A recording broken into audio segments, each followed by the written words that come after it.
Peace be with you, and welcome to a special Let the Quran Speak roundtable conversation. Today we discuss gambling, politics, and religion.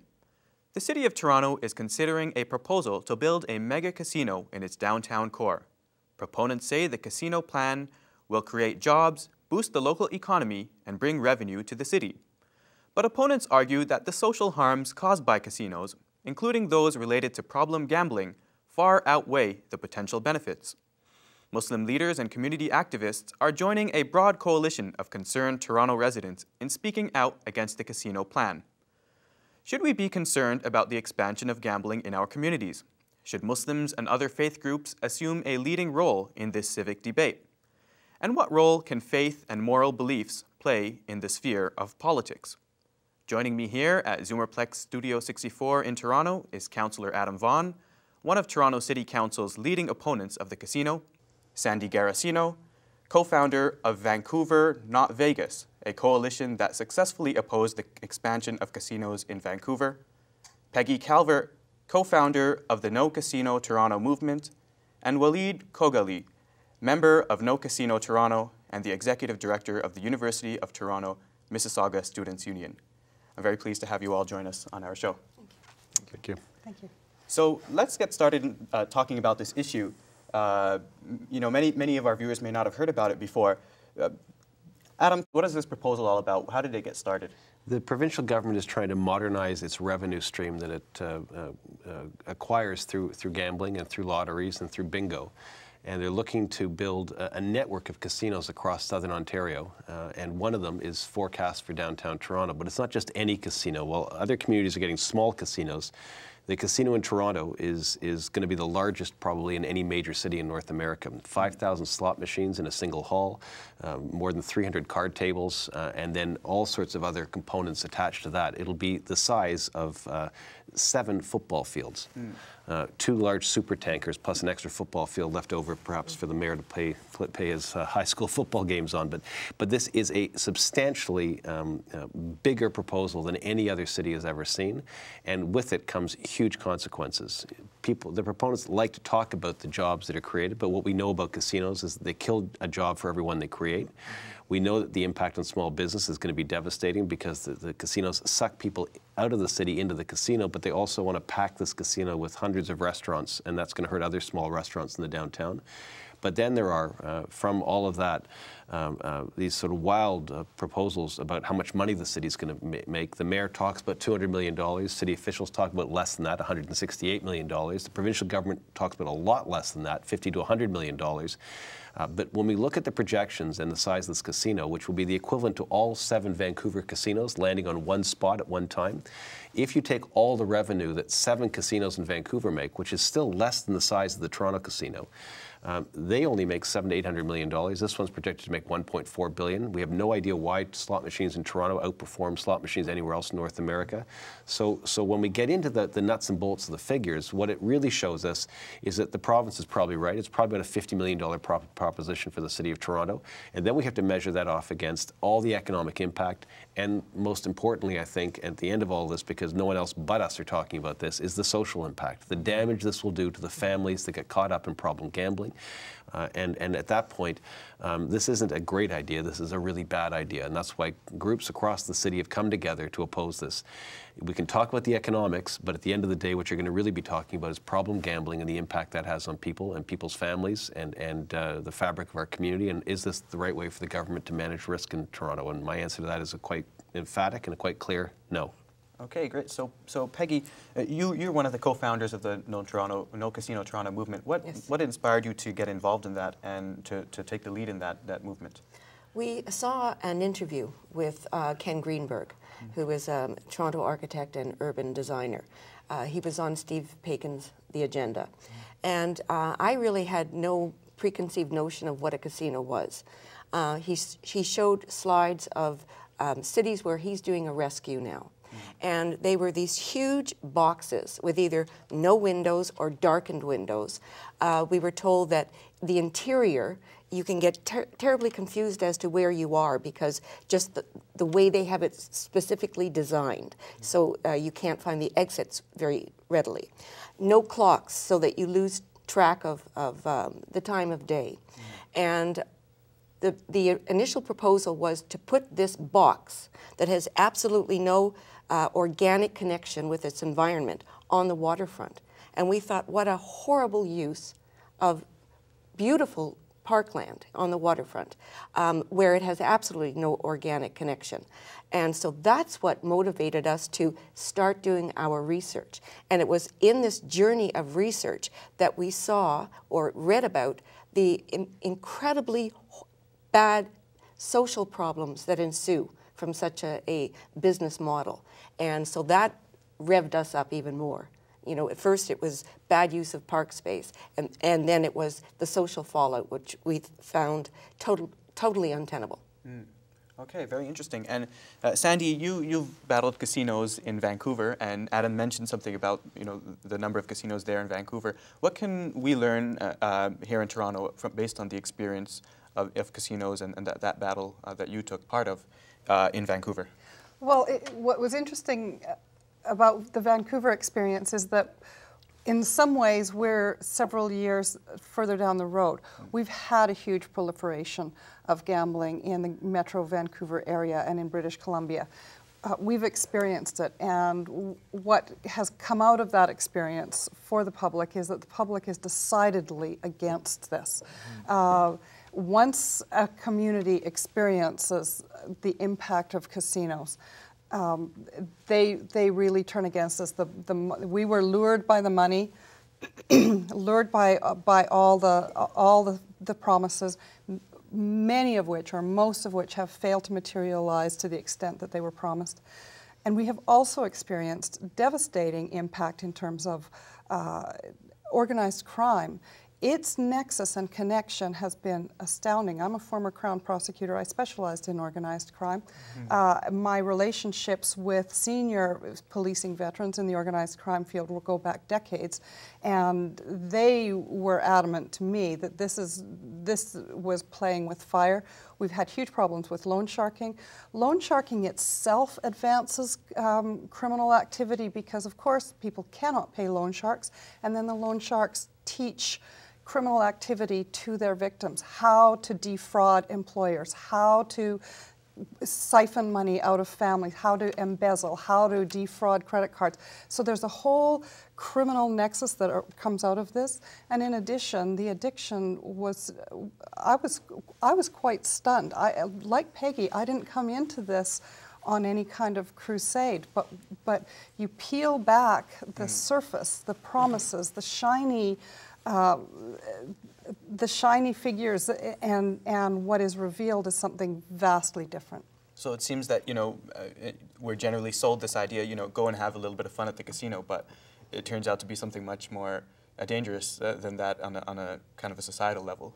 Absolutely, because this is a business model that is absolutely dependent on addiction.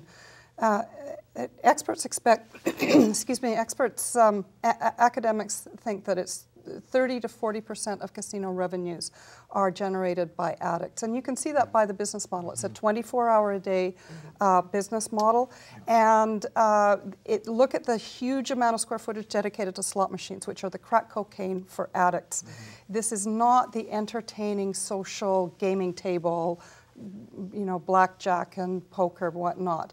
It's the slot machines, it's the 24 hours. That reveals the real purpose of the business enterprise. Walied, I want to get your input as a Muslim activist and a young Muslim leader. And I want to actually turn our attention to the kind of religious side of this story. And you know, all religions have something to say about gambling. I want to read a quote from the Quran that talks about gambling. In chapter 5, verse 90 and 91 of the Quran, it says that gambling is an abomination from the handiwork of Satan, so avoid it so that you may be successful. Satan only wants to sow enmity and hatred between you through intoxicants and gambling, and to avert you from remembrance of God and from prayer. So will you not desist? Is that something that motivates you in getting involved in this casino issue?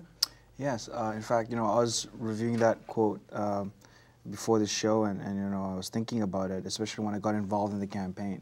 And I think it's something that we need to live by. What's really distracting about this entire conversation that's happening at, you know, at our city, amongst our city officials, is looking at people as revenue generating units and not as people, not as families. And I think that is something that, Muslims and all people of faith, and also people who just have, some sort of spiritual commitment to other people, that's not how we should see each other. We should see each other as brothers and sisters. We should try to remember that, being involved, civically involved, it demands responsibility. And the responsibility that we have is to, demand from our politicians, demand from our elected representatives that we have spaces for our seniors, spaces for our families that are recreational, rather than spaces that, promote more gambling and promote, like my friend here on the left said, potential more criminal activity through addiction. What's really missing from this debate is the social social problems that come out of gambling. In our faith, as I believe in other faiths, they talk extensively about that. It's a form of distraction. I've heard of horror stories where people are gambling away their life savings, and you hear of other problems that just come out of gambling. And I just want to warn our viewers, especially the youth out there. They're coming after them. They want to recruit youth to be new gamblers, right? I think we've become smarter. We know the odds. That when you get out there and gamble, you don't really win. The casino wins, and I think we need to be smarter than that and expose what the true agenda of this proposal is, and that is to commit us to debt, and debt's not a good thing. So, organized religions are very interesting on gambling. Gambling goes back as far as time recorded. And you can find references to it in almost the text of almost every sacred faith that is present. They all warn against it. And they warn against it not as much of what faith is concerned with is how you deal with risk and temptation. And we know that temptation from forces that are not intent on doing good lead us into bad spots. And so virtually every major religion warns you against the temptation of gambling and warns you that yes, some good may come from it. And I think the Quran speaks specifically to this, but the greater harm is to be measured. And where the harm is significant, small good is to be avoided. And it's important, but it's also important to recognize it from the perspective of whether or not, as a society, as a people, we are to put risk in front of people and tempt people, whether that is the job of government. And I think quite emphatically, all of the faiths say no to that and say that the diversion away from prayer, the diversion away from family, the diversion away from productive labor in the service of your family and of your community is not a responsible use of one's time or a responsible use of the teachings one has been given through these texts. So I want to ask you then about the whole issue of really, a lot of what we're talking about here are moral arguments, religious sounding arguments, and what I've found is a lot of people are a little bit hesitant about that. Even Muslims who I've talked to, some of my friends, they've said things like, we don't believe that gambling is right, but maybe we shouldn't be forcing that belief on the rest of society. If they like gambling, let them gamble. You'll often hear about the importance of separating church and state, and I think that from an administrative and from a sort of a democratic perspective, one can understand that. Where I think the two intersect is on values. And I think that the discipline and the philosophical values that are delivered by the Quran, in case of Islam, warn against this kind of behavior because it interferes with several practices that are sacred to Muslims. For example, casinos are operated 24 hours a day, 7 days a week to keep you on a losing streak. That's the goal of the operation. That keeps you away from prayer. That keeps you away from obligations to family. That keeps you away from everything except losing at the casino. And so even though casinos are a modern sort of variation of gambling, it is seen quite clearly that they pose a risk. And while we have modern technologies that push this into the sphere of life, the ancient teachings and the ancient disciplines of those teachings speak to the issue very clearly. It's to be avoided. And it's to be avoided because of the risk it presents to people. And So, that's clear. Peggy, can you tell me a little bit about how faith communities have been engaged on this issue? Have you found them to be receptive and engaged as much as you'd like them to be?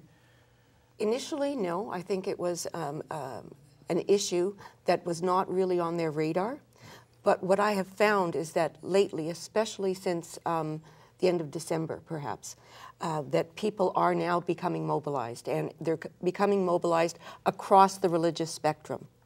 That the very real and very palpable dangers are now becoming apparent, and they are, you know, as Walied is moving the students, etc. So yes, this has become very real, and I think once people understand that the OLG's goal is to increase their profits to about $3 billion.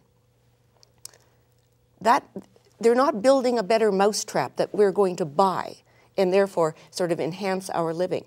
That means if they increase their profits, Ontarians are losing their money because that is the product. And once you connect the dots and see, yes, if they increase the profits, that means we as a society lose money.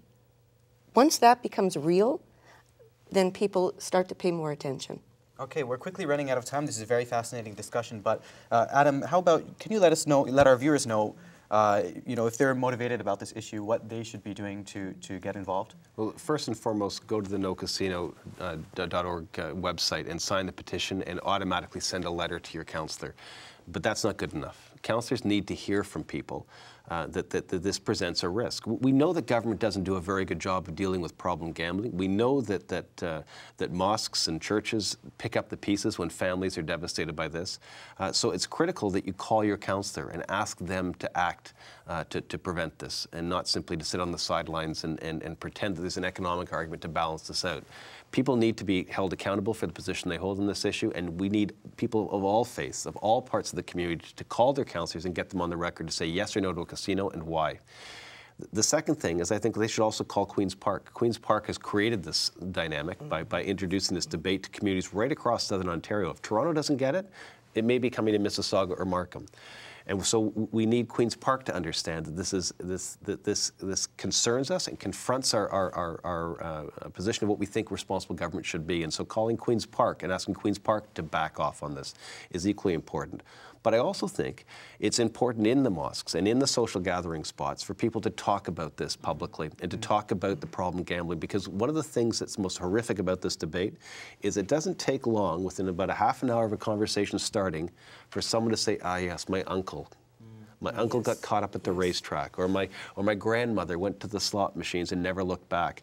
And the stories of the damage it does to families, those stories are profound.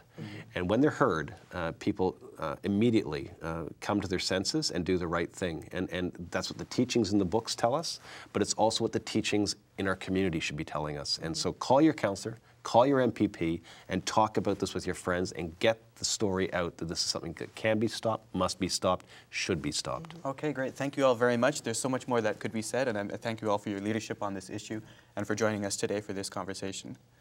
And that's all the time we have.